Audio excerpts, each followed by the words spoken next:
Good morning and welcome to AMSSA's webinar titled Creating and Maintaining Ethical Boundaries in Client Relationships. My name is Sabrina Ziegler and I am AMSSA Settlement Coordinator, and I will be guiding us through today's webinar. Before we get started, we would like to thank Immigration, Refugees and Citizenship Canada, IRCC, for funding today's event.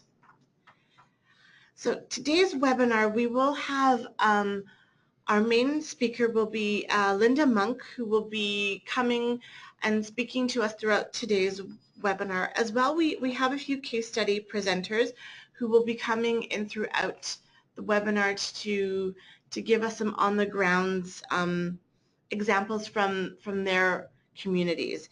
And so our webinar case study presenters are Adrian Carter from the Vancouver Island Counseling Centre for Immigrants and Refugees, Caitlin Mitchell from Kelowna Community Resources, Sasha Logan from Skeena Diversity Society, and Tahira Saeed from South Okanagan Immigrant and Community Services.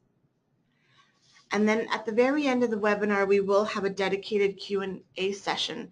And we would like to encourage you to continuously submit your questions throughout the webinar, and we will be asking those of the presenter and our case study panelists at the very end of the event.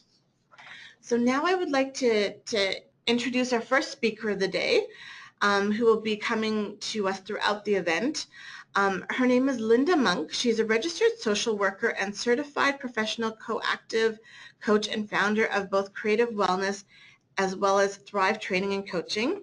Linda has over 25 years of combined experience as a social worker, trainer, speaker, and consultant in the areas of care for caregivers, burnout prevention, vicarious trauma, compassion fatigue, balance and resilience within healthcare, social services, government, and nonprofit sectors. So now I would like to hand the webinar microphone over to Linda, who will be guiding us through today's content. Thank you, Sabrina, and thank you, fellow presenters and Con, for all the work you've done helping co-create this webinar.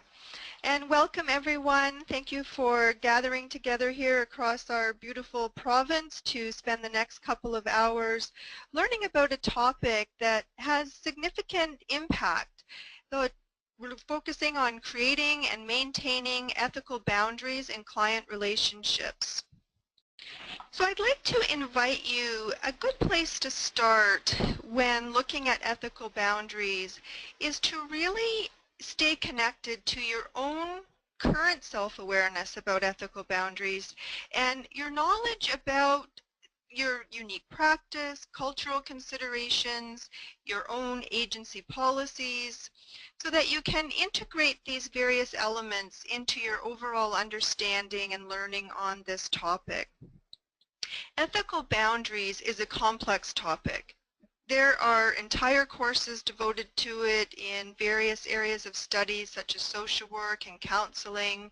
And in the next 2 hours, my hope is to really deepen your understanding about the topic, to add to your awareness about it, and to really offer some practical examples through the fellow presenters with the case examples they'll give, so you can really reflect on this in your own practice and work.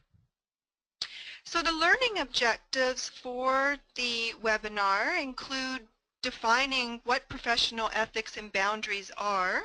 It's a term that gets used quite a bit, and it's good to take a close look at the different types of boundaries that exist.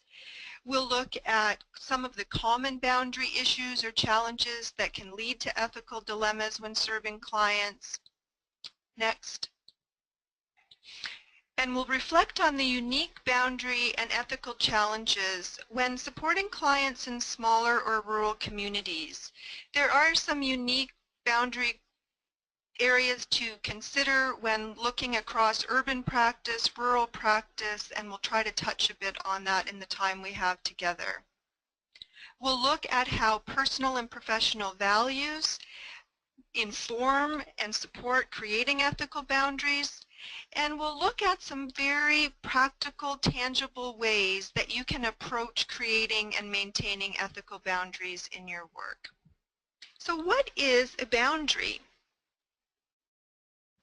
In your own experience, when you think of ethical boundaries, what comes to mind. And throughout this webinar, I will ask reflective questions to give you a chance to pause and reflect and integrate some of this learning with your own experience and knowledge so far. What are boundaries? By definition, a boundary is anything that marks a limit. So I like to think of boundaries as defining where something or someone starts and stops. It really is an invisible line. We can't see them, but we do experience them. We experience them in how we feel in relationship, not just our professional relationships, but personal as well. They can be flexible or rigid. They might be present or not present, depending on the situation and the nature of the relationship. And they can be strong or weak.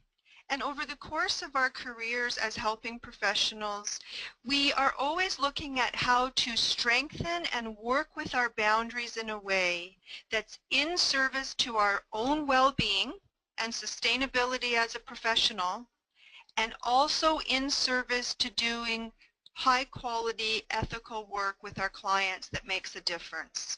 So there are many different types of boundaries. There are material boundaries. This can be in areas of material objects. Do you lend things? Do you give things away? It could be around any items at all. But what is your practice around lending things? And think about this in relation to your clients. If a client asked you to borrow your car, would your response be different than if your best friend asked you to borrow a car? So our boundaries are defined in part by the nature of the relationship we have with that person. Physical boundaries refer to our personal space, our privacy, our bodies. When do we reach out and give a handshake? When might we give a hug? To whom and when? There are mental boundaries or psychological boundaries. These are the type of boundaries that apply to our thoughts, our values, our opinions. How suggestible are we? How strong are we in our own beliefs, our own styles of working? Are we able to listen to other people's opinions while still holding our own strong? Are we rigid in our thinking? Are we flexible? Are we open-minded? These all are in relation to the types of boundaries that we have. And emotional boundaries. This is a significant one in terms of how it relates to your work. This really is around how we distinguish and separate our own emotions and our responsibility for them from someone else's. Again, it's like an imaginary line or a force field, an energetic space that separates you and others. And healthy boundaries, they help to prevent us from giving advice or blaming or accepting blame. They allow us to really be strong and confident in ourselves while honoring that the person we're working with is also an individual with their own boundaries and that they are resourceful and capable as well. So emotional boundaries help protect us from feeling guilty or feeling overly impacted by someone else's negative feelings or experiences, and it allows us to not take all that on, but rather recognize that even in a close relationship and a service relationship where we're helping people potentially through very difficult transitions and so forth, that we're still separate. Your experience is your experience, their experience is their experience, and you're holding the space for both. So when we think about boundaries, we really are looking at how we engage with empathy, how we stay centered and grounded ourselves and make good ethical decisions around boundaries in our practice. There's similarities and difference in boundaries as defined here with these different types of boundaries, but overall boundaries are boundaries, and the purpose they serve and the impact they have will be different for individuals, will be different in various agencies, various communities and settings. But to know that regardless of where you're working, who you're working with, that boundaries are a critical part of the work and they help mark limits. So we might say something, sometimes there's language around boundaries. You just crossed a line, for example. We might be speaking about a psychological limit that marks the distinction between behavior that is helpful and behavior that might be harmful. So what are not boundaries? Sometimes professionals feel that if they have a boundary and set limits and make distinctions between what they can do and can't do, that they might be being rude or hurting people they're working with. But boundaries aren't those things. Boundaries are not being rude or avoiding people or ignoring or turning away. We may do some of those things to define boundaries. We may need to turn away or end a conversation and do these sorts of things in certain situations. Next. But boundaries are never meant to harm or hurt or shut out.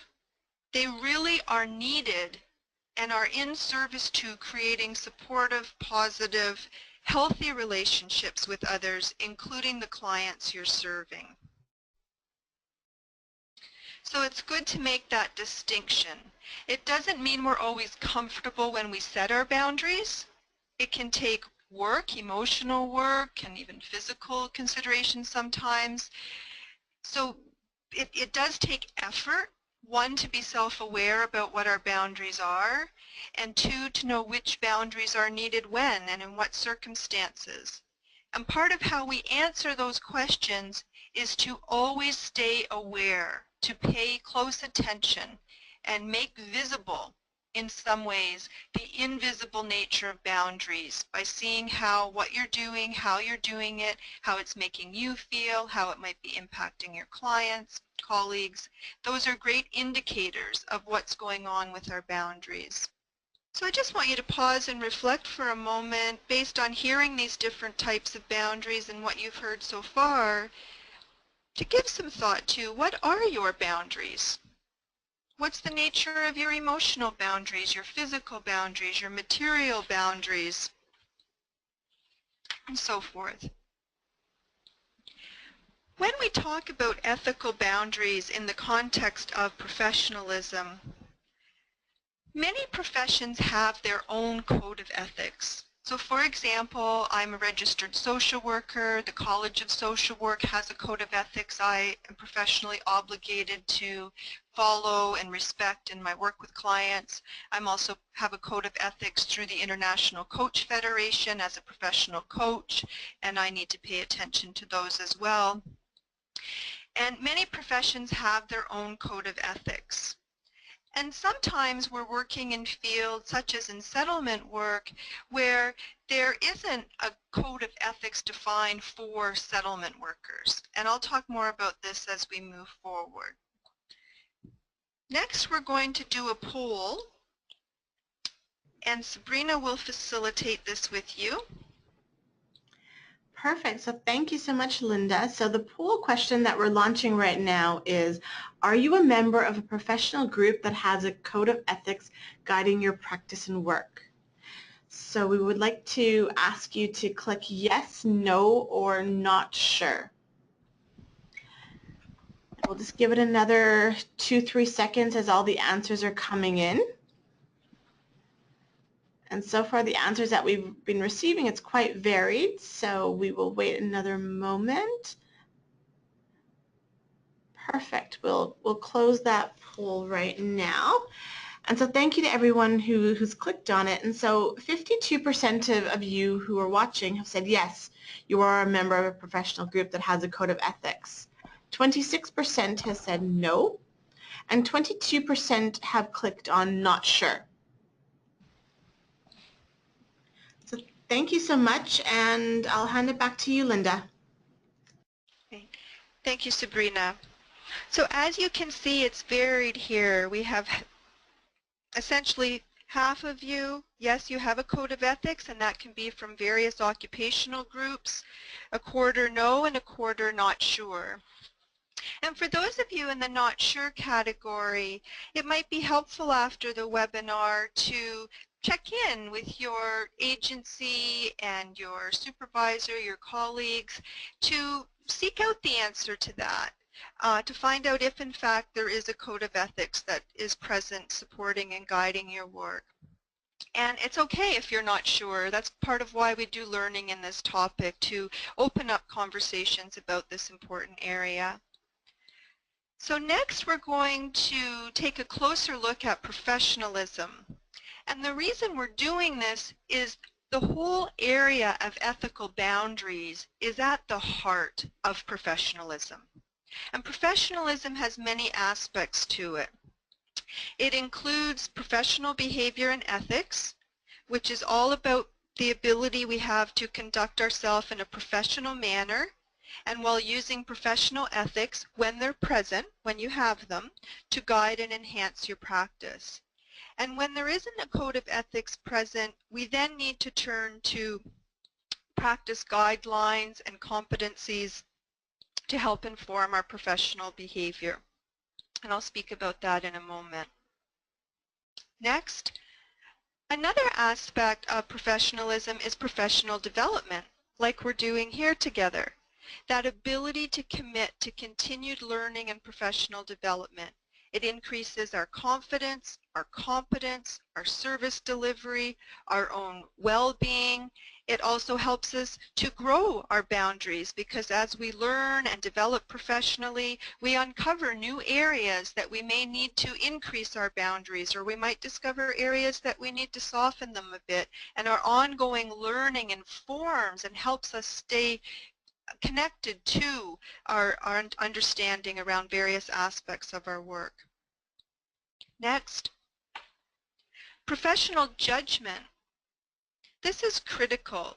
We are constantly making decisions about what to do, how to do it, when to do it, how we might serve one client, what another client might need, what resources we're working with. So we have to be able to make sound decisions. And our decisions are based on a combination of things: our education, our training, our professional experience, consultation with our colleagues, and observation of our organization's policy, practice standards, and guidelines. So we're never just working in isolation. We're never just making subjective decisions. We need to make our practice decisions and use our professional judgment in the context of our organizations and in the context of the people that we're serving. So next is an awareness of personal values. So the ability to describe and understand how your personal experiences and values influence the professional role for you as a settlement worker. And we'll look more closely at that in a few moments.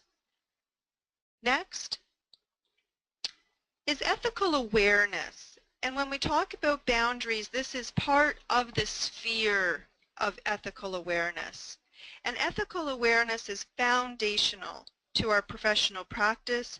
It is our ability, our willingness, our commitment to act ethically, and it's an essential part of how we ensure quality service. There are many components to ethical practice, and this is a model that's adapted from some work out of the association, the Newfoundland Association of Social Work, and it's relevant here. So in the heart, in this circle that you see, the heart of the work is offering support, care, empathy, and while we're doing that, there are many moving elements and relevant pieces to the work. There's overall human rights, the Charter of Rights and Freedom, and other guiding principles and values when doing human support work, such as the work you're doing. There's context. Context refers to the workplace you're in, your relevant laws, policies, the unique workplace culture in your own agencies. There's the worker yourself, you as an individual. Your knowledge, your standards of practice, your diverse personal and professional life experiences, who you are is part of the work you do. It's not separate. And then there's your clients and their culture and values, their priorities, the resources they have or need, their unique circumstances and needs. So each one of these can be unpacked, and they're all relevant and working together in service to the goal of the work that's being done. What is a code of ethics? You've heard me use this term. And a code of ethics is intended to serve as a guide to the everyday professional conduct of professionals, and it clarifies the standards and principles that guide the conduct and professional practice of workers. So they're grounded in values. So for example, in the field of social work, one of my code of ethics, some of our values as professional values include every individual has dignity and worth.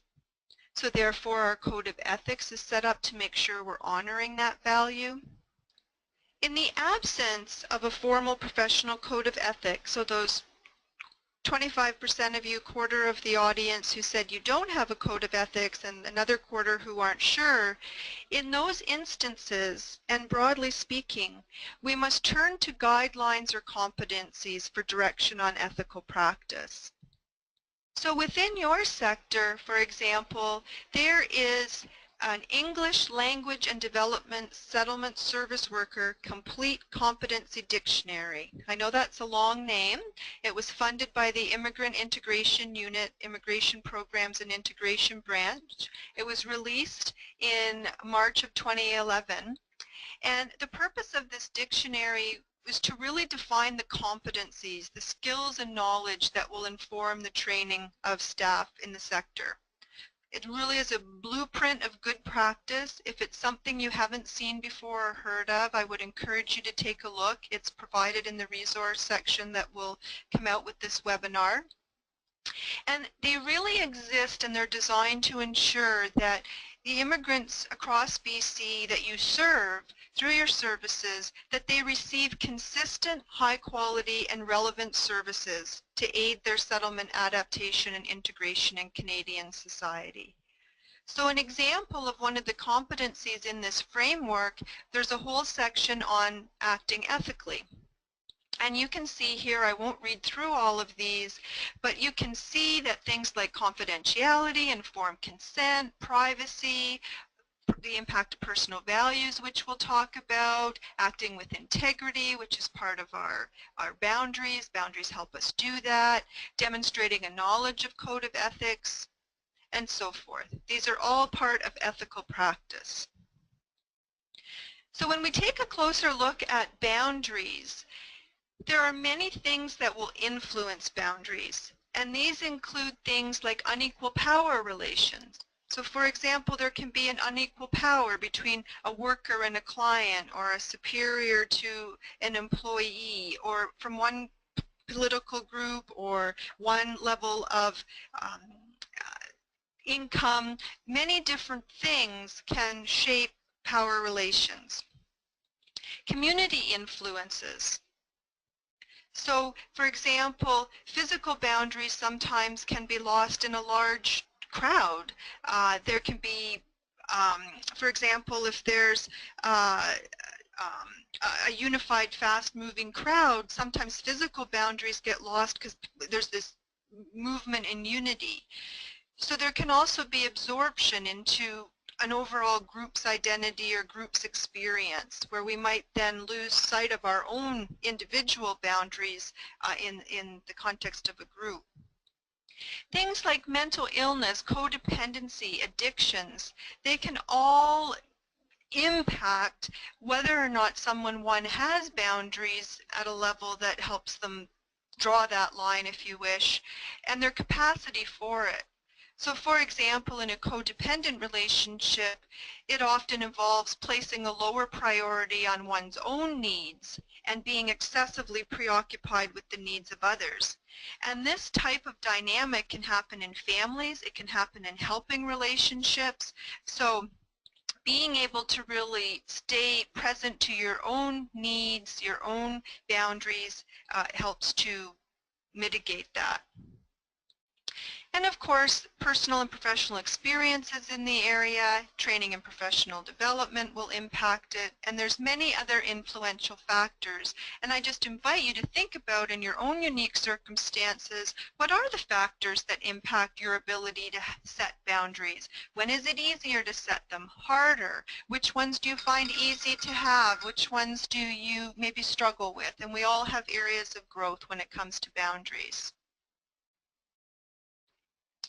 And I'll just offer a bit more before we move into our first case example. So next, in terms of cultural considerations, context always matters when it comes to boundaries. So you must think about culture from many different perspectives, as I'm sure you do and are very aware of in the type of work you do. But there's the culture of the individual, you as the worker, that client that you're working with or client group. There's the cultural group itself. So what is someone's country of origin, their norms, their religious beliefs, their ways of operating and thinking. There's cultural influence. What is the larger culture that an individual culture, an individual group is living in or integrating with? And then there's all the cultural needs that flow. So there's many, many elements when we consider culture, but all of those will impact boundaries. So it's good to keep that in mind at all times. Some of the common ethical dilemmas, there can be many competing imperatives and challenges within settlement work and any type of work that's about helping others. So for example, there may be practice guidelines that were constructed in an urban environment, which may be more difficult to follow in an isolated or rural community, and we'll hear some examples of that in a moment. And there can be other ethical dilemmas that come that are flowing from boundary issues. I'll just give an example of that and we'll move into our first case study. So next slide, ethical dilemmas that are relevant to boundary issues. Some of these challenges include but are not limited to things as personal self-disclosure. So how much do you say about yourself with your clients? And is it in service to their needs and their reason for service? Client-staff relationships. So if you are a settlement worker to a client, is that someone you might also have a connection with in some other context? Maybe you're part of the same sports team or you know them in some other way. Dual relationships, we'll talk more about shortly. Gift giving and receiving. Physical contact, these are all relevant to boundaries. So physical contact, we will have an example from our first presenter, and Sabrina will introduce to here and now. So thank you, Linda. So Tahira Saeed joined the South Okanagan Immigrant and Community Services, SOICS, in 2008 as a settlement coordinator. Today she leads a team of 17 employees between 2 office locations. So Tahira, thank you so much for coming on board and for sharing your case study, and we're looking forward to hearing from you. Assalamu alaikum everybody. Thank you for having me. My name is Sahira and I'm joining everyone from Penticton, British Columbia. As Sabrina mentioned, SOICS has been providing services for over 40 years and we are a one-stop shop that provides language and settlement support to immigrant clients in the entire South Okanagan Similkameen region. We are located southeast of Lower Mainland and we serve 8 small towns and the city of Penticton. Besides being a retirement community, majority of our clients are employed in the tourism industry, the agriculture sector, and some are from the manufacturing sector as well. Could I have the next slide, please? We have 2 offices in this region, and one of it is in Penticton, one is in Oliver. Besides that, we provide outreach services in 3 small towns. Depending on the weather, we go for a visit once a week. We have partnerships in those towns with either the libraries or the schools. We have computer labs in both locations. We have 31 active volunteers. Approximately on a yearly basis, we serve 1,500 clients from at least 60 or 62 different countries. The top two source countries are India and Philippines. Majority of our Filipino clients enter Canada as temporary foreign workers and then transition into their residency, while the Punjabi community immigrates through the family class category. Besides these two countries, we have immigrants that originate from China, Vietnam, Thailand, Brazil, Germany, Korea, and Japan. Our services include language classes, settlement support, workshops, employment, community connections, and both of our offices have licensed childminding, and we also provide LIP, local immigration partnerships. Our annual events include citizenship ceremony. We host it once a year in Penticton. We have a multicultural festival. We are in the midst of finalizing all of those requirements for the Multicultural Festival coming up in February. We do once a year volunteer appreciation potluck, and we have a greeting card contest yearly. Our funding ranges from levels of government and local institutions and private sponsorships. Next slide, please. Depending on the funding, we are up and down as to how many team members I have. Currently, I have 19 team members who speak 12 different languages. 9 of them are immigrants themselves from 7 different countries. 4 of those 19 are second-generation immigrants originating from an additional 4 cultures. 6 of them are Canadians, 2 of whom are married to immigrants themselves. Out of the 19 members, 2 are male and 17 are female. The oldest member of my team is in her early 60s and the youngest is in her mid-20s.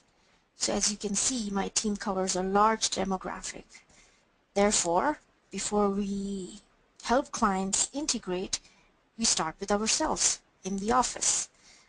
During informal staff gatherings, we often introduce different greetings to each other and discuss cultural etiquettes among ourselves. And the reason we do that is because we are all aware of the fact that we are all from different backgrounds and come from different upbringing.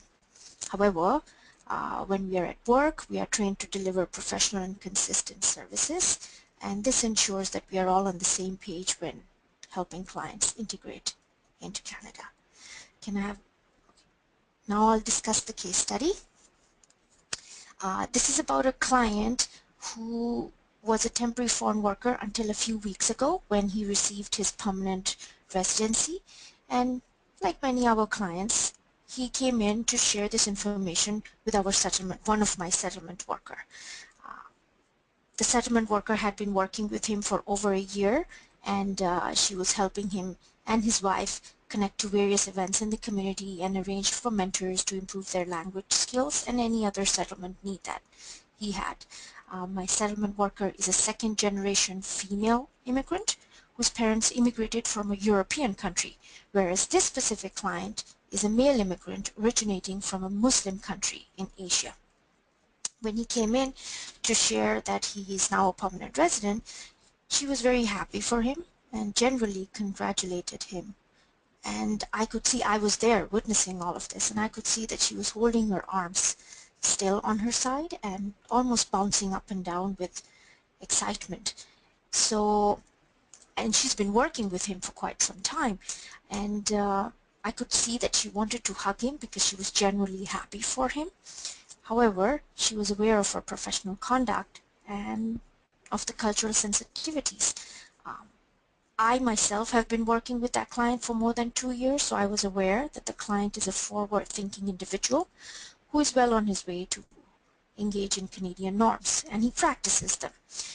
So I told the settlement worker that if she wants, she can go ahead and hug him and congratulate him. So she looked at me first and then at him to assess his reaction. And of course, he smiled at her, and she couldn't stop herself, and she went ahead and hugged him. I was happy to see, I was very happy that the client had received his permanent residency, But I was equally pleased to see that my team member is aware of cultural appropriateness of a physical contact, and she's aware that when is a physical contact appropriate in a settlement context. Could I have the next slide, please? I feel that for any settlement team, whether it has immigrants or non-immigrants working in there are two main things that's important. One is the team member should be open to learning and comprehending new and diverse information. That they're all engaged in a culture of learning. And the second thing is, if any one of them is unsure, that they know to come and ask either their fellow workers or myself or anyone who is able to help them with the situation.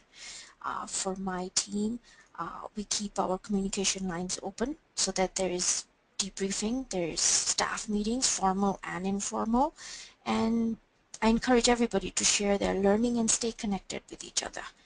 On a more formal setting, there are codes of conduct, there are job descriptions, there's performance evaluation, and we discuss many ethical boundaries around that whenever we can or whenever the situation permits.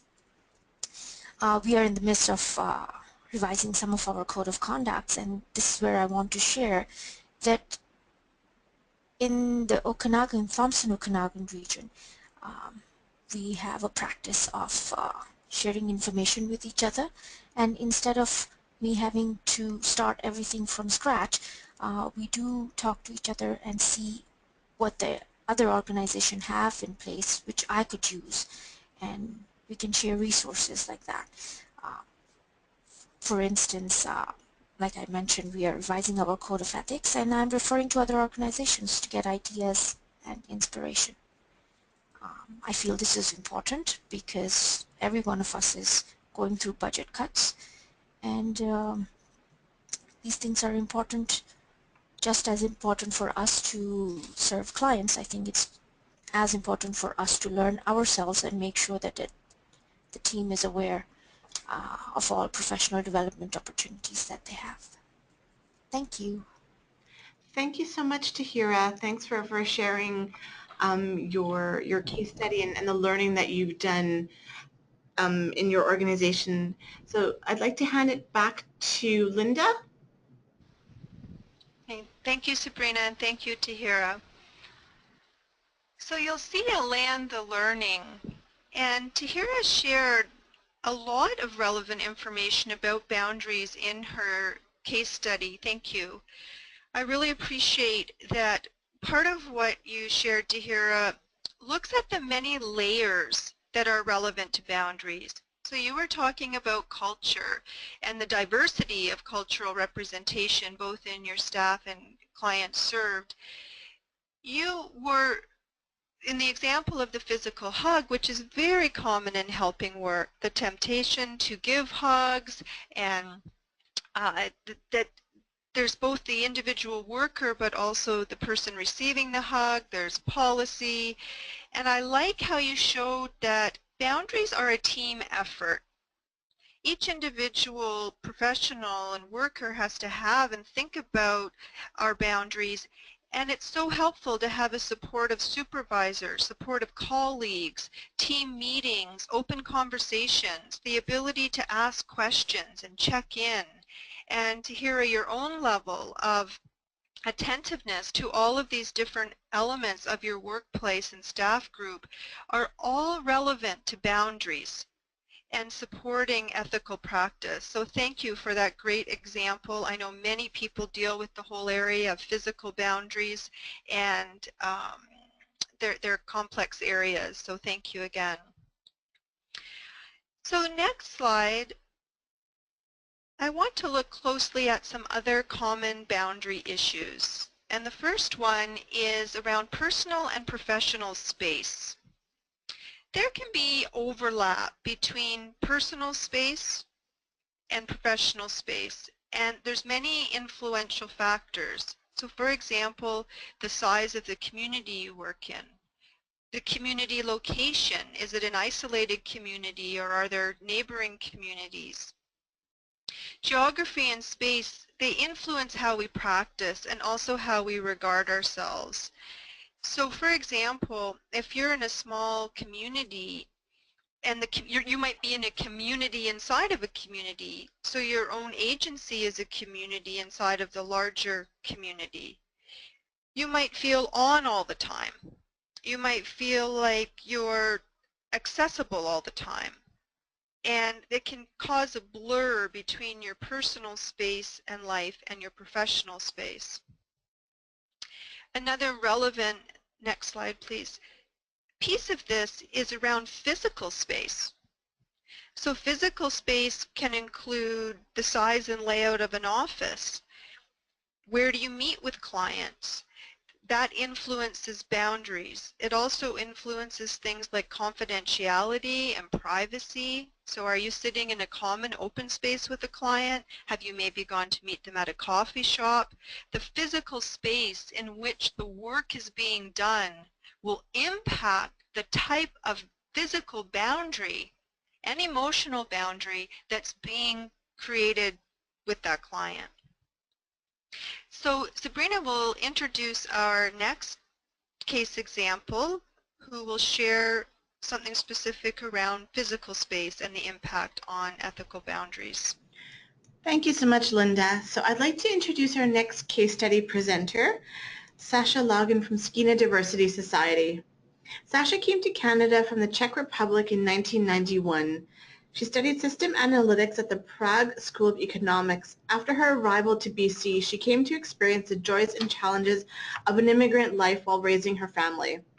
Sasha joined Skeena Diversity Society in the year 2000, and she has volunteered as a board member, worked as its coordinator, and was tasked with expanding Skeena Diversity in 2009 to implement new programs. Thank you so much, Sasha, and we're looking forward to hearing from you in your case study. Thank you very much, Sabrina and Linda and everyone, and hello everyone.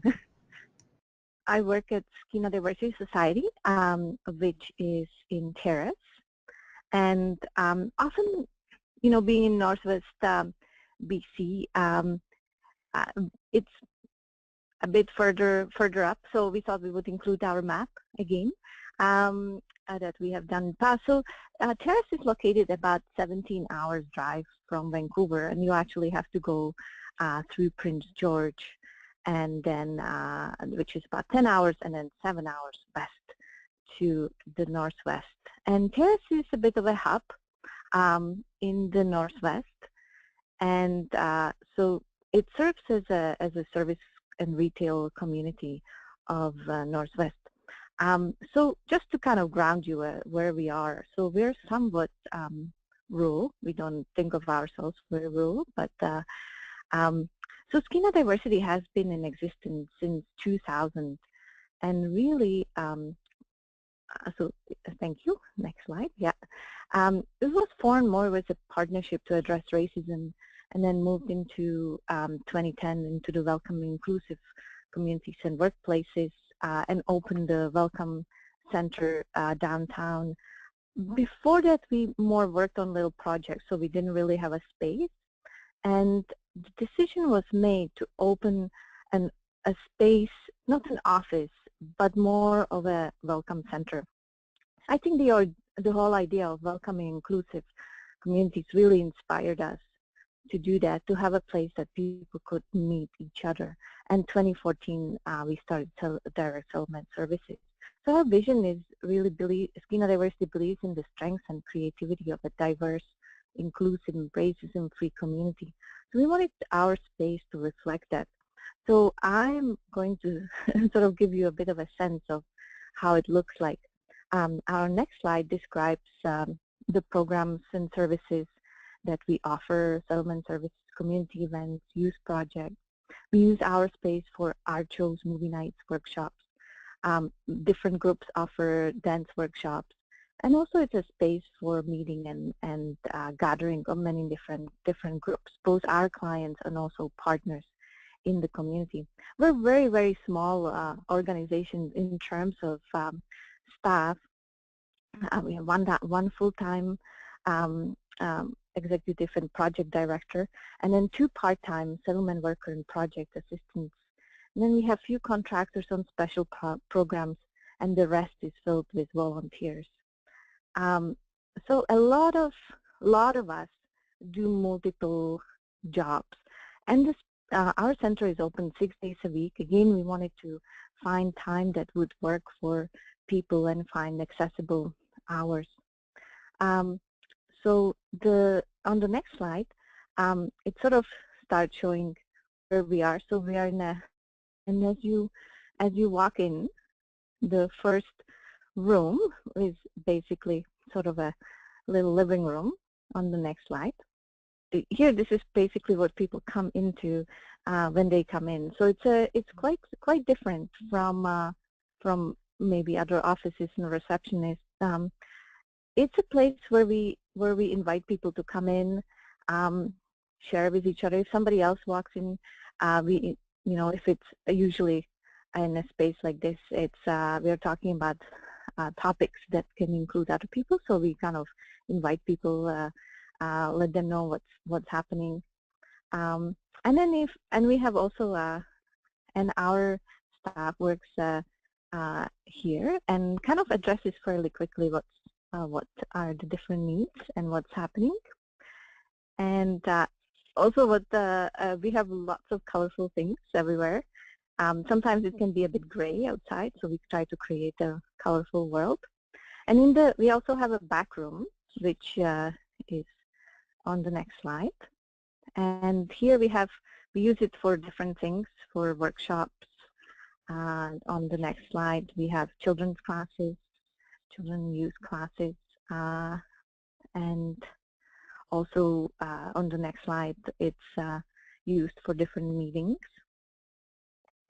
And so the sort of the challenge, so on the next slide, really the purpose of our open space was to create a friendly, welcoming space, build a sense of community and sense of belonging for our clients, an opportunity for learning, sharing ideas, and community engagement. So people really come together, and often we don't know who's going to show up. So a challenge in a space like this is definitely ensuring privacy for clients in the multi-use busy environment. And so what we have implemented right from the start, it really is on the shoulders of the staff to be flexible and quickly assess clients' needs, figure out what the best approach for it is. We have an internal communication, we use Google Docs, so we are able to communicate in real time, and which is also leave notes for each other, so we can follow up when a different person is dealing with different clients. And when it's needed, we book appointments for specific times and also meet either off-site or in off-opening hours. So that has worked quite well. Again, we have regular communication with each other and review different cases, and sometimes we pass them on based on who best can serve the clients. So we're quite aware of that. It's almost like we have to be on our toes to really figure out what is the best approach for each client. And in the years that we have been doing this, it seems to work pretty well. And I wanted to share one more case study or situation. So we have many communities around the country. We also, our community sponsored several Syrian refugee families. So right now we have 3 families. And one of the challenges that has come up, so that's on the next slide, is that everybody in the community wants to meet the Syrian refugee families. And I think this is a bit of a result of also the way that TERAS took on preparing for sponsoring refugee families, because it was really a community effort. So what we have put in place, and Skin Diversity has been at the center of, we have really actively participated in the helping sponsorship groups to get information and prepare. So right now we kind of put ourselves as a bit of a buffer. So we communicate with sponsorship groups and the families. So we receive information and then share it with the families and the sponsorship groups. We have also established a steering committee for all sponsorship groups, handle media contacts, and also act as a drop-off place. We hosted a clothing and toy swap, and creating a safe place for families to visit. Actually, the very first photo was from a New Year's party that was hosted by the Syrian families. So those are some of the things that happen in our space, and it keeps us busy, but seems like everybody's happy to come. That's about our space. Thank you so much, Sasha. Thank you for welcoming us all into your organization and for really sharing and showing us Skeena Diversity Society. I love all the colorful pictures that you showed us and all the different art on the wall. So Linda, I would like to invite you back to guide us further in the webinar content. Thank you. Sasha, thank you so much for your example. I used to live and work in Prince George, and I've been to Terrace many times, and I'm actually coming to work north of Terrace next week. So I know you're part of the world and really value hearing from you and your experience. I just want to shine a light on some of what Sasha offered. You can hear in her description that the core values that they're working with inform their boundaries. In this case, we looked at space. So for example, you heard Sasha talk about strengths-based, inclusion, community, being welcoming. They're flexible, they're open 6 days a week, they're accessible. And this colorful world, this language, and then wanting it to, how do you do that with the art on the walls? So this whole area around boundaries and this attentiveness to privacy, confidentiality, these are all parts of ethical practice. In part how that boundary is being dealt with, and Sasha very clearly identified this, is through staying attentive to it, through coming up to solutions to some of the challenges. The role of communication and regularly speaking together as a staff group. The personalization of service, thinking about which worker might be a good fit with which client. All of those things that she so eloquently described are all in service to boundaries and ethical practice. And even in the example around the Syrian refugees you've welcomed to Terrace, that there's a boundary even in the spirit of good intention. It's wonderful that so many people want to meet and welcome these new Syrian families. And there's a boundary that's needed to not overwhelm them and to respect their privacy and navigating all of that. It's big work to do. And I just want to, here in the Land of Learning, for you to all think about how might you use the information from Sasha's case example and presentation in your own work, in your agency. What pearl of wisdom can you gather there that affirms what you're doing? It may inform something different you might like to do around boundaries from this perspective. So thank you for giving that some thought, and thank you again, Sasha. So the next slide, I'm going to talk about 3 more boundary issues before we move on to our next case presentation with Caitlin. The first is anonymity, and some of what I'll share next, there can be some gray areas, they can overlap, and I'll do my best to pull them apart for learning purposes here. But anonymity, it's a little bit more of a challenge in smaller or rural communities because it can be hard to achieve. You can feel more visible and exposed as a worker. both in your personal and your professional lives. You're not separate, but you're part of the community. So for example, with Terrace, it's a smaller community in a northern location, and as workers and others of you in similar circumstances and communities, you live and work in that smaller community. And I appreciate this. I live on Salt Spring Island. We're a community of 10,000. And I wear multiple hats. I'm a parent, my kids are in the schools, I'm also a social worker and life coach with many clients in my community. And so that anonymity we don't necessarily have. So if I go to the grocery store and my 9-year-old son Jesse is upset at the checkout because he wants the chocolate bar and I've said no, many times there have been clients either in line with me or nearby, and they see me then in my role as a parent. So you're not invisible. You're living and working, in the same place, and that can sometimes lead to boundary issues. They're not unsurmountable, but they're good to stay aware of. Another boundary issue or challenge that can emerge, and again, this is more often in the case in small knit communities, is the whole high visibility, high accessibility. So for example, I've lived in more urban centers, London, Ontario, for example, where I worked in child welfare years ago.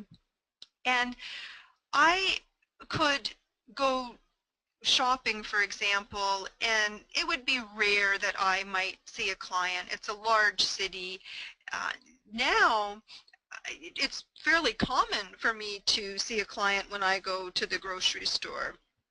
Or I have people who are my clients who are also at shared social outings. I was at a Christmas party and 3 of my coaching clients were at the same party. So in that instance, that client could come up to me and start talking about issues related to our professional work together. And that sometimes happens. So dealing with that in a way that is very mindful of how to have professional boundaries.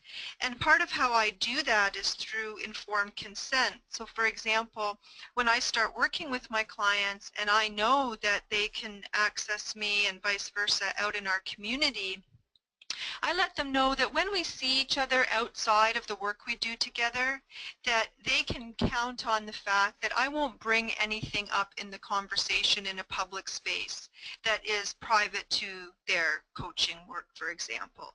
And they don't need to feel the need to bring anything up with me. So I call on both of us to address that boundary right up front. I talk about it. Another boundary issue is dual or multiple relationships. And a dual relationship is any relationship outside the professional helping relationship. So for example, I have clients who are also mothers of children on my kids' soccer team. So on Saturday mornings, I'm standing on the sidelines cheering for my sons playing soccer, but I'm also drinking my coffee and having a chat with someone who's also a mother and a parent or a father and a parent on the sidelines. We have these multiple relationships, client, parents in the same community and so forth. A multiple relationship involves more than one relationship outside the professional helping relationship. So you might be the person's settlement worker, you might also be on a team with them, you may sit on a similar board, you may potentially, in some instances, there may be some level of friendship because you're part of the same, perhaps religious community or other events. So it's paying attention to the various relationships you might find yourself in with a client, and how do you keep the boundary and focus on honoring those different relationships while staying true to ethical practice that protects the professionalism of that key relationship. So making decisions that are respectful of that. And so when I'm on the sidelines at a soccer game, I don't talk a lot about a lot of personal information because I know that person's my client and I have to think ethically about self-disclosure and boundaries. So I adjust how I interact in those relationships and the multiplicity of them. So we're going to move now to Caitlin's example, and she's going to look more closely in the area of dual relationships as well. Thank you so much, Linda. So I'd like to introduce our next case study presenter, Caitlin Mitchell from Kelowna Community Resources. Caitlin has been with the Immigrant Services and Operations Manager for Kelowna Community Resources and has over 11 years of experience providing extensive settlement and employment services to immigrants. Her personal experience of having gone through the sponsorship process and having lived and worked abroad adds to her depth of knowledge. So thank you so much, Caitlin, for joining us today, and I'm looking forward to hearing from you. Fantastic. Thank you very much, Sabrina. Good morning, everyone. I'd like to say a quick thank you to AMSSA for inviting me to participate in this important webinar. KCR is newly located at 620 Leon Avenue in Kelowna, British Columbia. Next, please. Just to give you a little information about KCR, we are CARF accredited, not-for-profit. We've been in operation since 1983. We have approximately 45 staff across 5 different departments, so adoption services, community and volunteer services, employment services, family services, as well as immigrant services. Our Immigrant Services Department is responsible for providing settlement services throughout the Central Okanagan. We also have partnerships with other service providers in the Thompson-Okanagan region and provide services throughout the region, including the Refugee Response Team, as well as the Respect Network. We also hold the contract for the LIP, or the Local Immigration Partnership, for the Central Okanagan. Next, please. So one of the examples that is really important to our team, and it's also a very common place, we see it a lot in our settlement work, is the conversation around, are we empowering our participants or are we creating reliance in the work that we do? So our job as settlement workers is to help our participants expand their relationship circles and to build on their own personal communities. So when individuals come to a community, if they haven't had any other draws to the community, such as family, friends, or acquaintances, they often start out being in that red circle. So most people that they're connecting with are in the red, whereas they're in the purple. So it is our job to help them to increase those connections and build relationships and build their own personal community.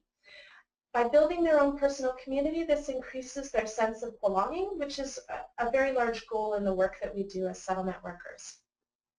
So personal relationships are likely to be developed between settlement workers and participants as they work together, and this comes with a certain amount of dependency specific to the situation. So an example that Sasha talked about earlier is newly arrived refugee families or immigrants to a community.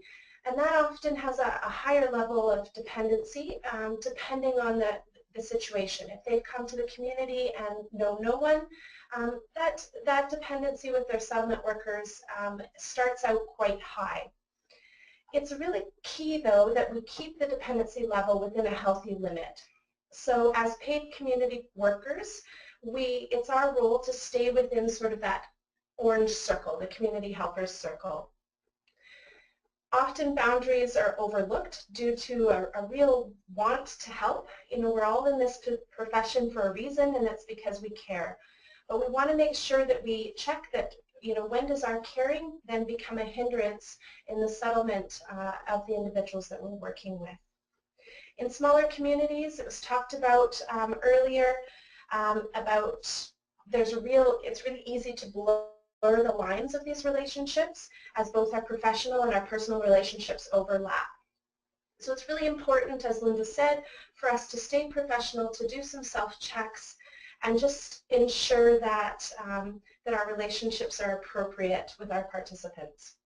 At a later date, what might happen is that when we are no longer in a settlement worker and participant relationship, and that relationship has ceased, that we may actually adjust that relationship. So as the power distribution changes, then we might have an opportunity to create a friendship with individuals within our community that we wouldn't have done early on when we were in a different type of relationship in that community helper realm.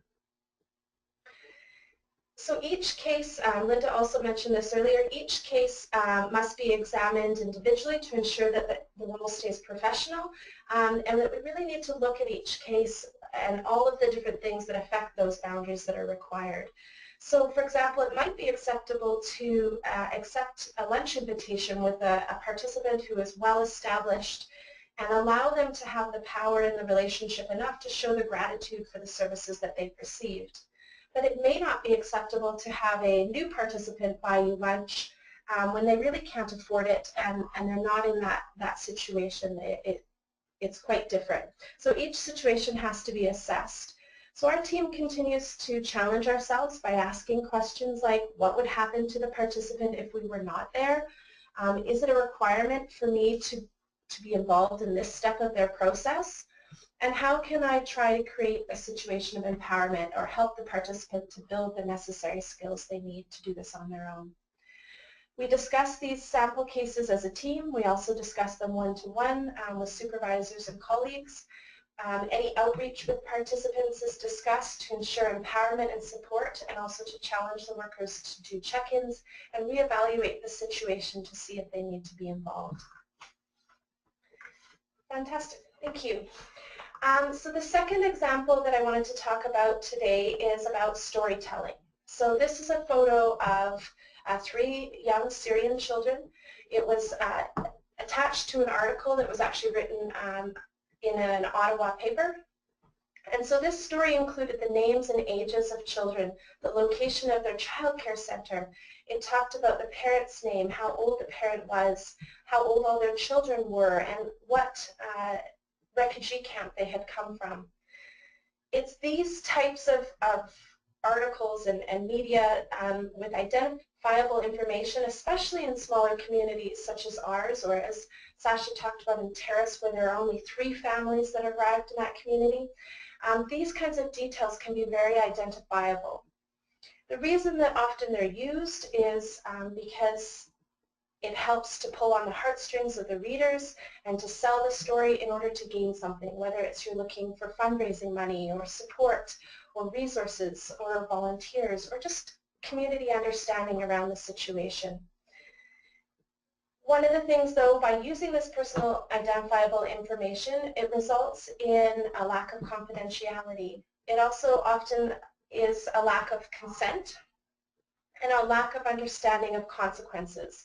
So this could be something as drastic as that a family member back in Syria, their life could be at risk, to something like a lack of privacy being felt by the individuals and families within their own communities.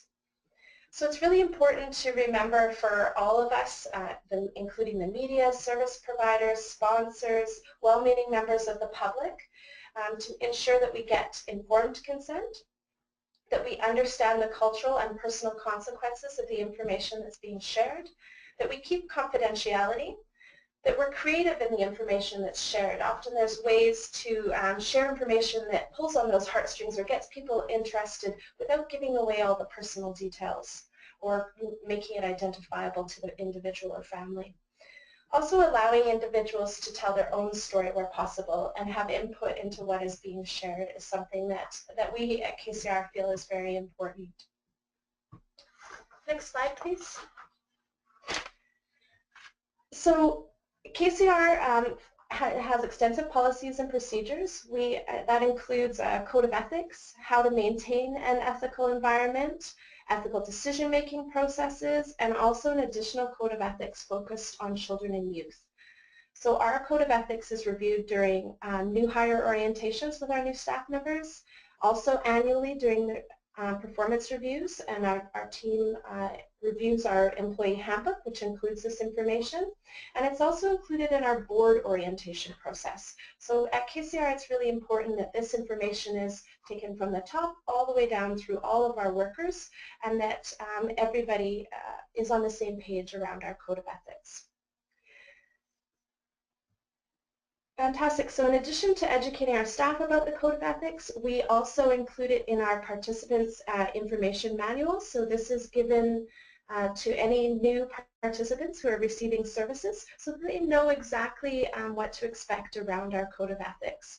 And we also post this information on our website, so it's available to the general public as well. Fantastic. Thank you very much. Thank you so much, Caitlin, and thank you for sharing the case study on storytelling and empowerment versus resilience. It was something that I think is a very important reminder, and it was good for us to hear again. So thank you so much for sharing. And I'd like to hand it over back to Linda to continue with the content portion of our webinar. Thank you, Sabrina. Once again, I'd like to land the learning and invite you to think about how might the information that Caitlin just shared be useful to you in your own work and agency as it relates to ethical practice and professional boundaries. Caitlin, thank you so much for your example. The circle you shared around empowerment versus reliance is so significant because it's a fine line. And when we are well-intentioned and caring and helping by nature and in terms of what you're doing in your work as settlement workers, the piece that you shared around paying attention to when caring can be a hindrance.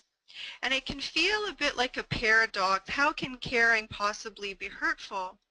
But if we're caring or overly creating reliance in work with clients, it can compromise the goal of empowerment, as Caitlin so eloquently shared. And the solutions that you're using to really ensure that doesn't happen are many. You talked about, you didn't use these words, but you were really talking about informed consent. There's lots of consultation going on in your organization at multiple layers. There's lots of communication. There's reflective practice. You're asking those questions. How might this impact the work or impact the client? You're coming up with creative solutions. You're looking at educating where possible the media around impact of how they cover stories. And I just want to say that the piece around the self-checks and that constant self-awareness, again, you're describing a way of working in your agency that doesn't just leave that to the individual to do, but you're doing it through team consultation, you're giving individual consideration to workers and the clients being served. And really, your example shows that boundaries are a way of showing care. And I'd like to invite everyone to think about that boundaries are a way to honor our own self-care, and they're also a way to ensure we're truly working, and I say we because I do this in my work as well, working from an empowerment paradigm in the work so that people are building their capacity and really in your work supporting that true goal of settlement and integration. So thank you, Caitlin. Another boundary issue, and this is the last one I'll share, and I'll move on to add more to how boundaries can be created and maintained. There's been lots of examples of that already, particularly in the case presentation, so thank you. And I will anchor some of that learning in here as we move forward in the rest of the time we have together. Last boundary I'd like to identify, and again this is all related to professionalism, is around professional diversity. And this is in relation to sometimes the code of ethics that you might be working with, if there is in fact one you're following. In and of themselves, they don't necessarily specify which values and principles are most important and which outweigh others if there's a conflict of interest. So for example, does the ethic of self-determination and client being in control of their own choices, does that become more important than, let's say, confidentiality? So you're always looking at the code is there, but it doesn't in various situations necessarily always help us make decisions. We have to look more closely. We have to engage in reflective practice in each individual situation, like has been presented across the case examples. So the code of ethics guide us, and we still need to bring in good, sound, ethical decision making in all of these situations relevant to boundaries. So next slide. Once again, an opportunity to pause and reflect. As you hear the case examples and hear what I've shared so far in the webinar, as you self-reflect and engage in your own reflective practice as a settlement worker, what specific or broader challenges might you face as a settlement worker that could lead to ethical dilemmas or problems related to boundary issues in your work? And I just invite you to think about the first thing that comes to mind. It may be something you'd never considered as a boundary issue, but in the context of the learning in this webinar, you're thinking, maybe that is a boundary issue. And if there is something, I invite you to think about how might you address it? Who will you talk to? How might you turn to your own agency's code of ethics if they exist, or your policies or competencies? How might you want to address that challenge? And there's been lots of great ideas shared here on how to do that, and more will follow. I'd like to say that in relation to the question I just asked you, it is common to have boundary challenges. This doesn't make us a bad worker or unprofessional necessarily, or not capable. It means that we're in the heart of caring work. Caring work is relational by nature. It's about individuals and groups, and at the heart of it is human caring, and that's always complex. And you layer in the many, many issues that people are facing. That can range from anything from poverty to recovering from trauma to starting again from scratch in their lives. There's so many factors, and it's not a clear roadmap. So being able to use some of what I'll present next is meant to support you with what is complex work and a complex area of the work when we start looking so closely at ethical practice and boundaries. So I invite you to be kind to yourself, to look at what's working well in the area of boundaries, look at areas you may want to deepen or expand on, and know that that's all in service to the good work that you're doing. So boundaries can be created through an awareness of our personal and professional values. I'm going to look more closely at each one of these in a moment, so I'll just go briefly through them here. A compliance with professional practice guidelines and code of ethics, as has been discussed throughout. Informed consent is another strategy for creating boundaries. Ongoing critical reflective practice and reflective thinking. Using an ethical decision-making model, which I'll describe in a moment.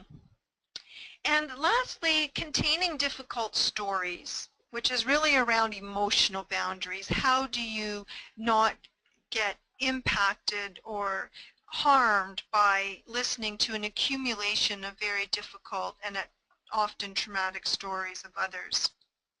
So next. So let's take a look at core values and the impact of them. We all have personal values, and they're formed and influenced by many factors: our life experience, our worldview, family, culture, religion, our age, gender, education, peer relationships, and more. And there are literally thousands of values that we can hold as human beings. You also have your professional values, which is informed by the sector of your work, the guidelines, practice competencies, ethics, geography, and many of the other things we've discussed so far in the webinar. So there are both personal core values and professional core values. And our values represent what is important to us. I'm not talking here necessarily about morals and ethics. I'm talking about values, the things that you hold dear to you. They show up in our choices, our actions, thoughts, attitudes, and beliefs. And even, you know, in one of the case examples in the art on the wall, a core value was around color and making a space welcoming. That's a value. You might have core values related to many different things: relationships, love, self-determination, justice, human rights, compassion, doing your best, kindness. The list goes on. Really, any part of your life and work, there's usually an underlying value attached to it. So again, an opportunity to pause and reflect. Reflection is a key part of how we have boundaries. It's also a key part of how we learn and integrate our learning. So I'd like you to consider how holding a certain personal value or values, attitudes and beliefs might impact the help being offered to your client. So for example, I have a core value around choice. I think choice is part of human freedom. I think choice is a key part of empowerment practice and helping people figure out where their areas of choice lie. So my value for choice is infused in my work with my clients. I'm often asking them to think about and reflect on choices they've made in certain areas of their life. I'm inviting them to think about what possible choices they might like to make that's in service to their goals and health and so forth. So that's one value that I hold and how it impacts my work with my clients. I invite you to think about that in your own work and experience. In addition to our personal values, there are professional core values. And in this case, these professional core values are from a document that's called Best Settlement Practices.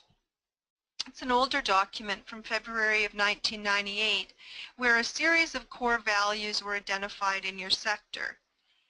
And best practice guidelines were developed around these core values. So just as a quick look, you can see here that some of the values are that your clients or user, they help define the services that you provide. There's a holistic approach, respect for the individual, and you could hear that in all the case examples, all those moments where Sasha and Tahira and Caitlin were offering examples of how they have to look, you know, person by person or case by case to make ethical decisions around boundaries and more. Core value around inclusion, client empowerment, cultural sensitivity, community development, and we also heard a lot around community integration, accountability, orientation towards positive change, reliability, collaboration, access. And I invite you to reflect on the case examples you've heard so far, how these professional core values were infused in their presentations, infused with the choices that are being made in their agencies and in their work, as they are in your work, in your unique agency. And I invite you to reflect on that, how those show up and inform practice and inform boundaries. So these professional values that I just described, and I'm sure there are many more, but I wanted to give you a flavor of them. You're already well aware of them, but to put them in context around how it relates to boundaries, these values inform practice guidelines. And this is from the Canadian National Settlement Service Standards Framework, and it's a best practice number 6. Just so you can see here, there's a core value around respect and around the individual, so here's a practice guideline that flows from that. Services are delivered in a manner that fully respects the rights and dignity of the individual. Respect for the individual, so that's the core value, is assured by confidentiality, services free of racism, sexism, and other forms of discrimination, respecting the fundamental rights of each participant, compliance with the code of ethics, offering a professional quality of services, recognizing the uniqueness of each person, giving full and accurate information, making human contact, and that isn't necessarily physical contact, but that caring, respectful, empowering contact. Good monitoring, selection, and training of volunteers. So that you can see in practice how all of this comes to life and is interconnected together, how core values become part of practice guidelines, how code of ethics inform all of these things, and vice versa. There's a dots that connect, a thread that runs through. So in addition to values, another way of having boundaries is through informed consent. And informed consent helps people understand the nature of the help they are receiving, the scope of this help, and also the limitations of it.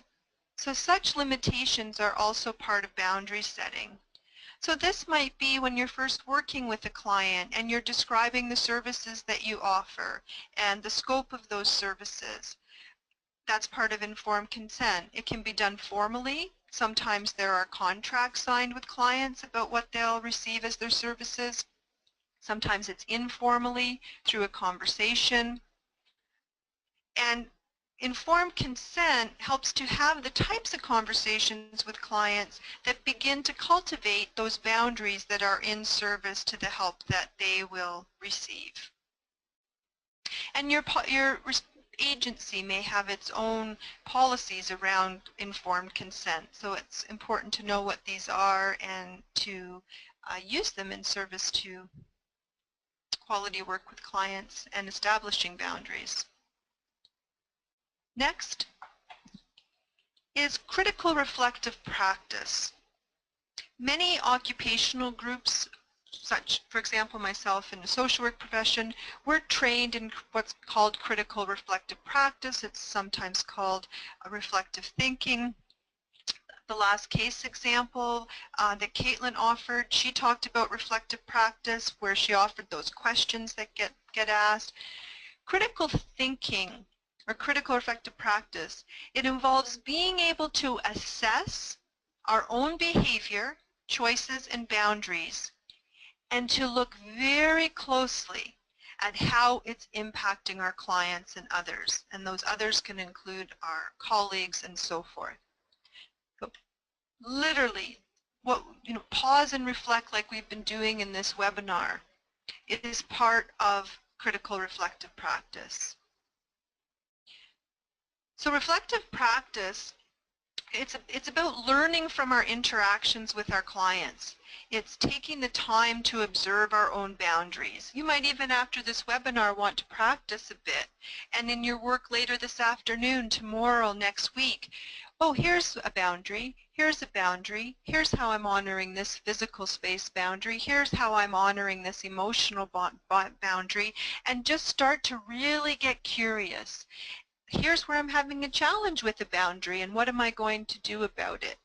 So you start to observe your practice through this critical reflective lens in support of your growth and work.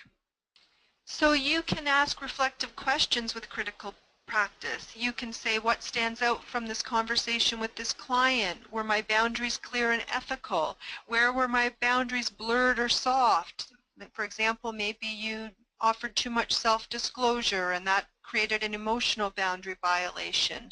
You just ask questions and look and look and next slide please.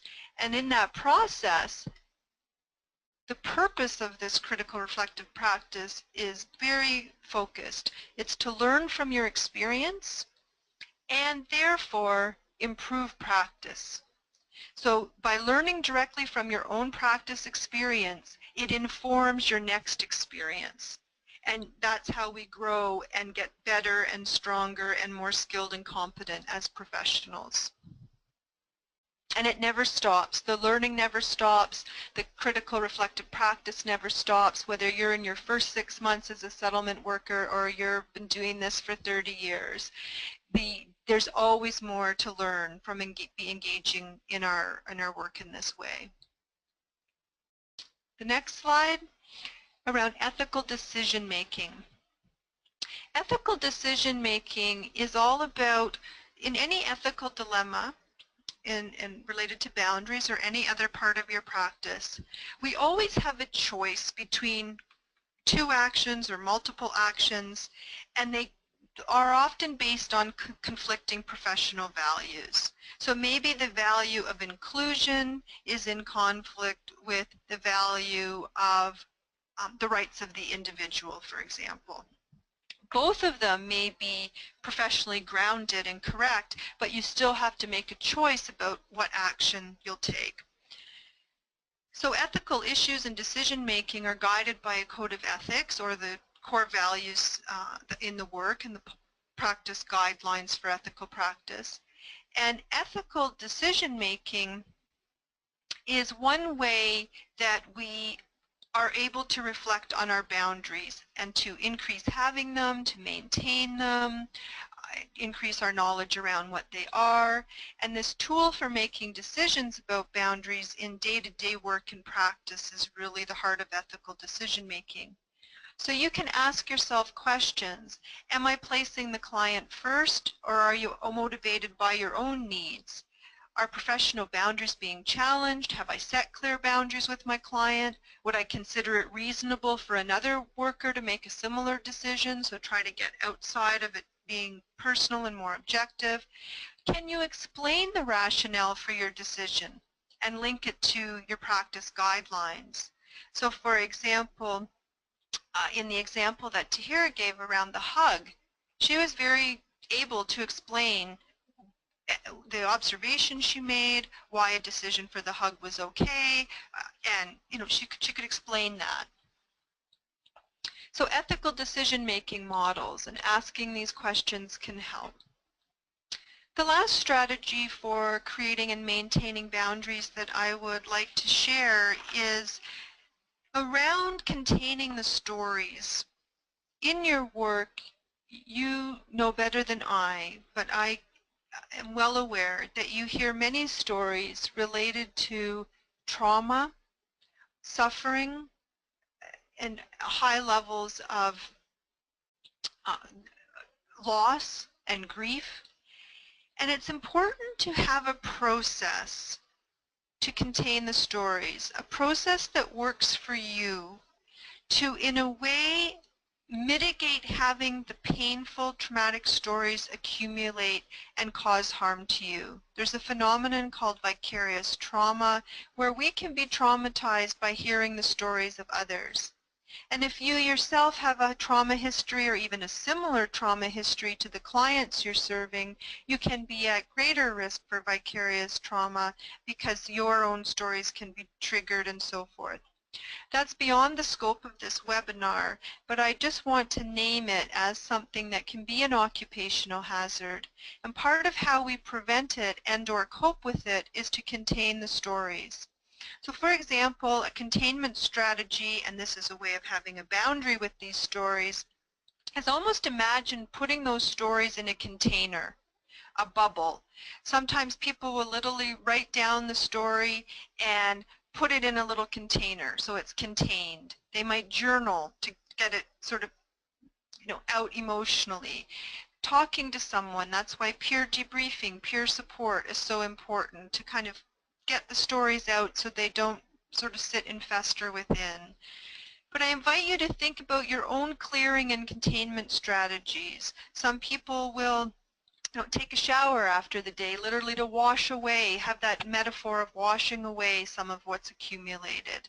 There are many ways to do this, and I invite you to think about your own ways and even talk together in your staff groups about how your peers and colleagues do this, and if you do it, and if not, how you might do it individually and collectively, because it's part of how you have that emotional boundary and are able to take care.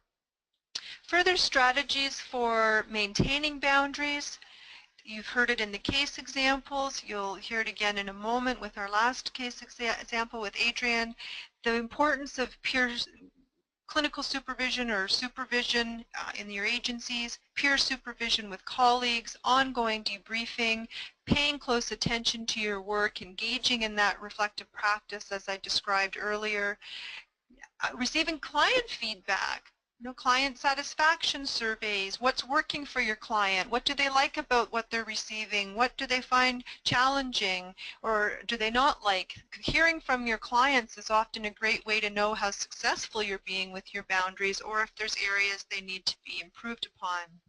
Increased training in this area, and your ongoing self-awareness, self-check-ins, peer check-ins, processes for self-awareness that are done intentionally, journaling, mindfulness practices, receiving your own counseling and support. There's many ways to increase and be generative with our self-awareness, and it's a critical part of maintaining and having boundaries and also a critical part of self-care. So I'd like to shift now to our last presenter, and Sabrina will introduce Adrian. Thank you so much, Linda. So I'd like to introduce our final case study presenter for today, Adrian Carter from the Vancouver Island Counseling Centre for Immigrants and Refugees Association. Adrian is a psychotherapist who has worked in the field of mental health for the past 30 years. She obtained her master's degree in social work from McGill University in Canada. Adrian has recently returned from Jordan, where she worked for 2.5 years with the Center for Victims of Torture as a trainer. Her job there was to supervise and train local therapists who work to provide therapy to Syrian and Iraqi refugees. Thank you so much, Adrian, for joining us today. Good morning, everybody. I am really delighted to join this group. There has been some wonderful pearls of wisdom shared. So just briefly to summarize, our center offers mental health counseling to traumatized immigrants and refugees who have suffered trauma in their own countries. And many of our clients are Syrian newcomers, but not all of them. We have many Spanish-speaking clients, Mandarin-speaking clients, and clients from other areas of the world. However, we also provide ongoing support to settlement workers and sponsorship groups. And the issue of boundaries is truly applicable not only to the settlement workers, but also to all of the clinicians and to other professionals like sponsorship groups. What happens when boundaries are crossed over? One of the interesting areas we find that people who are most compassionate are having the greatest difficulty in holding the stories. They often become very much affected by the stories, and often people, because they so much want to help the client, becomes over involved with their clients. And eventually they may become ill, depressed, hopeless, and very much on their way to burnout mode. This has been briefly touched upon by Linda and looking at how to contain the stories, and by Caitlin when she talked about empowerment and reliance. It's an extremely difficult issue. One of the areas that we haven't looked at yet is how much translators can suffer from the same problems of over-empathizing. For example, recently we had the example with 2 translators who were translating for 2 severely traumatized Syrian clients. After the sessions, both translators became very ill, physically ill, and were filled with feelings of hopelessness. They didn't know what was happening to them. They felt they weren't doing a good job as translators. And after being able to process and see what happened, they began to have a clearer understanding of how to protect themselves. As it was also mentioned, the antidote to this is to maintain regular supervision, either from an actual supervisor or from peer support. It is a very good way to know when you or any one of us become over-involved.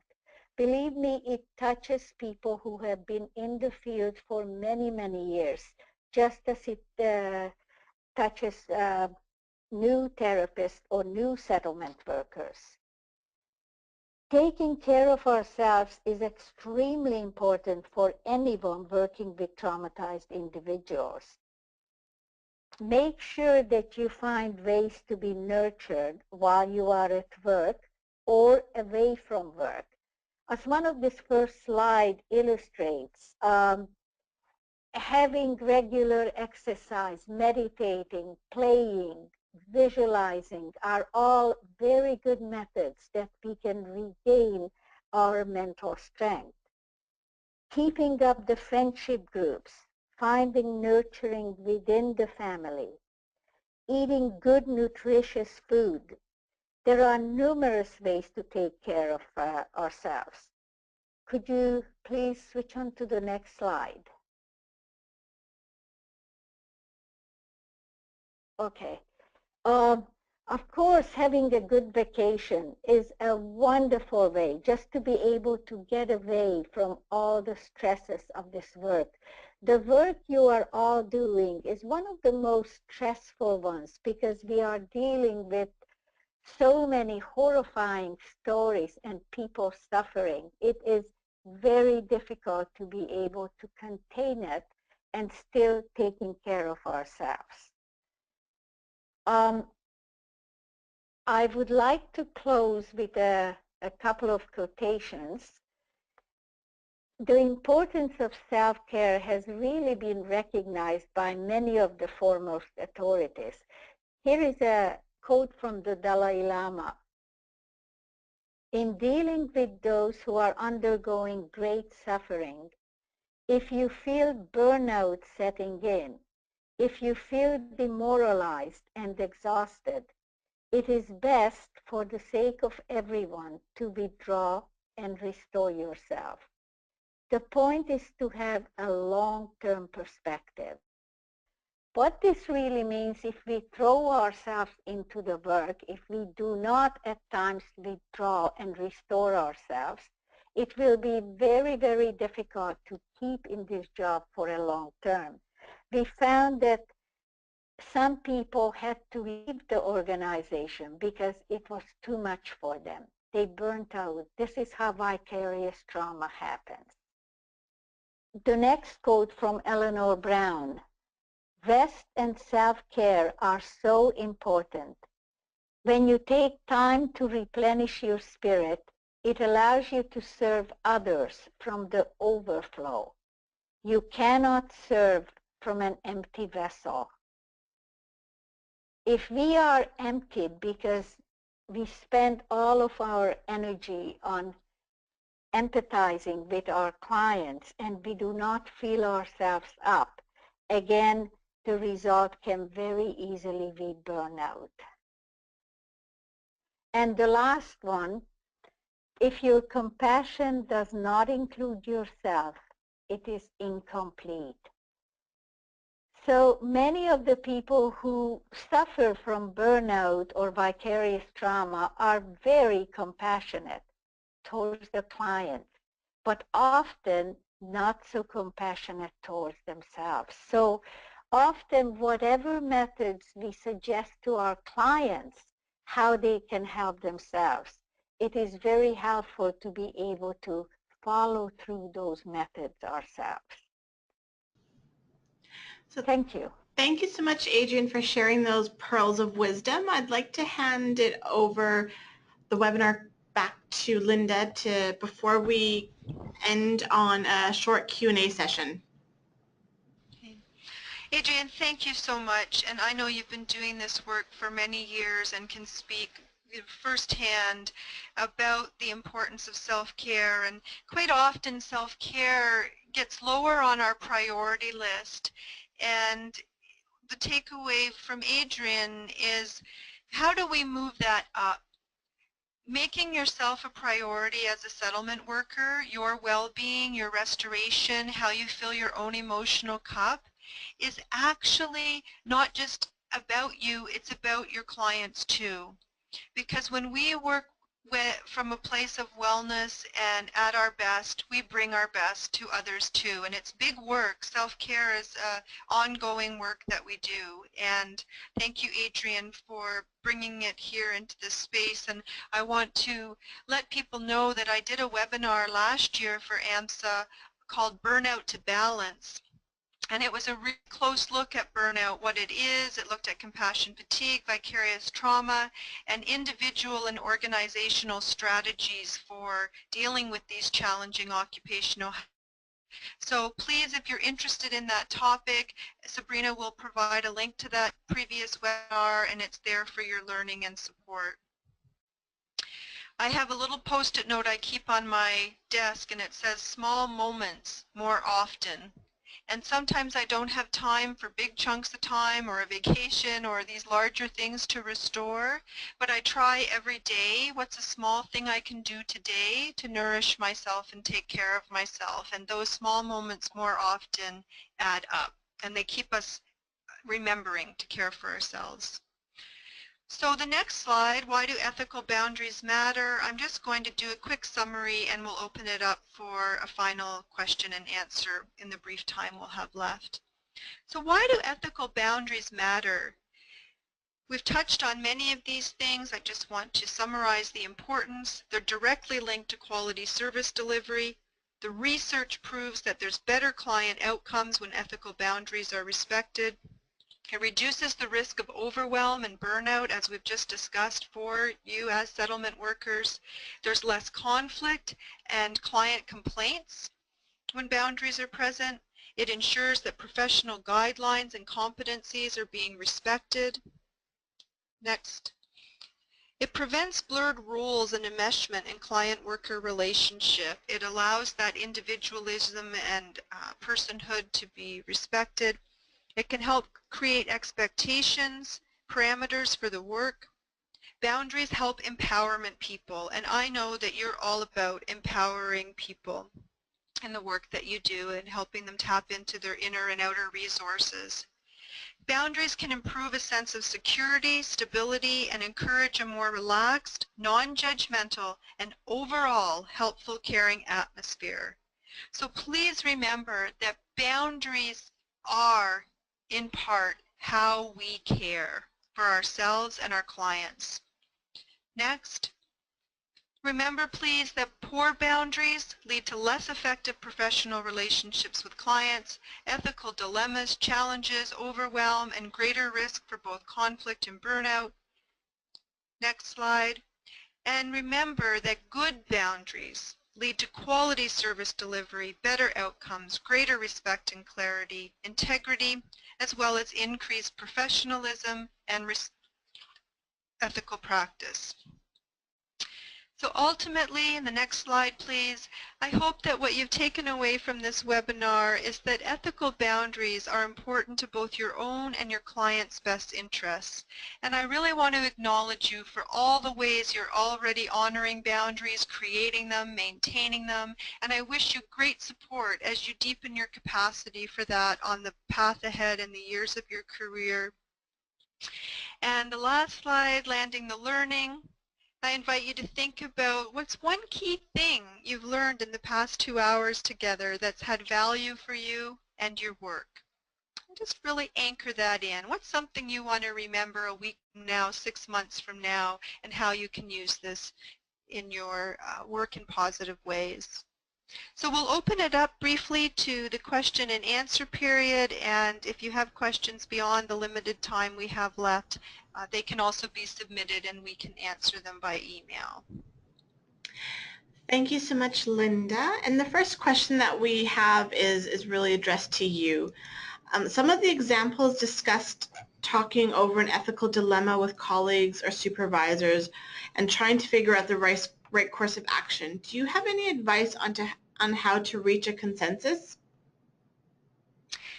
I think one of the best ways is to use that ethical decision-making model that to really use questions. Good questions will lead to good results, and often there is a difference of opinion, but if you ground it back into your practice guidelines, your ethical decision-making framework, it's much easier, perhaps not to reach consensus, but to reach the best possible course of action flowing from the ethical dilemma. Perfect. Thank you so much. And I'm just checking right now to see if there's any other questions. I'll just give it another moment for individuals to type in their questions if there are any. And so for me, while I'm waiting to get see if there's any other questions, for me, some of the learning has really been about taking the time and reflecting and reviewing and not just being busy in the everyday of the work that we do, but really taking a step back and looking at the work from a larger picture. And so I wanted to ask you, Linda, as we've been going through this webinar work and have been working on this the past few weeks, what has been the kind of the learning lesson that you've taken out of the work that we've been doing together?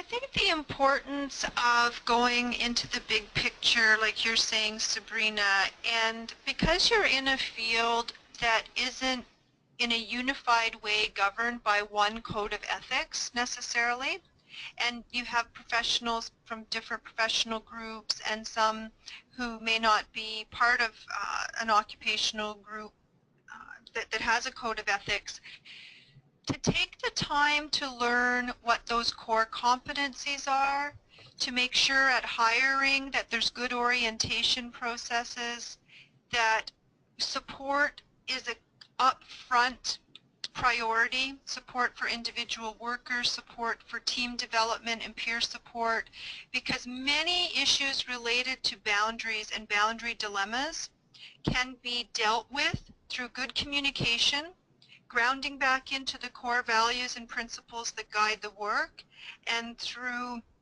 being solution focused. Everyone is doing their best work to help the clients being served. Everyone cares about making a difference, and everyone cares to do that to the best of their ability. And we never do that in isolation. We do that in a community of practice with caring and skilled colleagues and supervisors, informed by the context of the work in your sector. So to ground it down to those core basics and to grow from there. Thank you so much, Linda. Thank you for really summarizing the webinar that we've had today. And I just wanted to end and give a few closing remarks. And first of all, I'd like to thank everyone for joining us today for this webinar. It's been a lot of important content that we've gone over in these past 2 hours together. So thank you so much for joining us. We will be emailing everyone an online evaluation form shortly after we end this webinar, and we would really ask you to please take the time to fill it out, as AMSSA relies on the feedback provided in the evaluation forms to plan future events and trainings. I would like to say a special thank you to all of our speakers and case study presenters today for giving us their time and expertise to help support the settlement sector, and thank you as well to the AMSSA team. Finally, I would just like to thank Immigration, Refugees and Citizenship Canada once more for funding this event today. As I mentioned earlier, we will be posting the presentation and the resources on the AMSSA website. A notification will be sent out via SettlementNet once everything is posted online. If you do not receive the free weekly update for SettlementNet, please log onto our website and sign up. It's open for everyone. Thank you again for joining us today. Goodbye.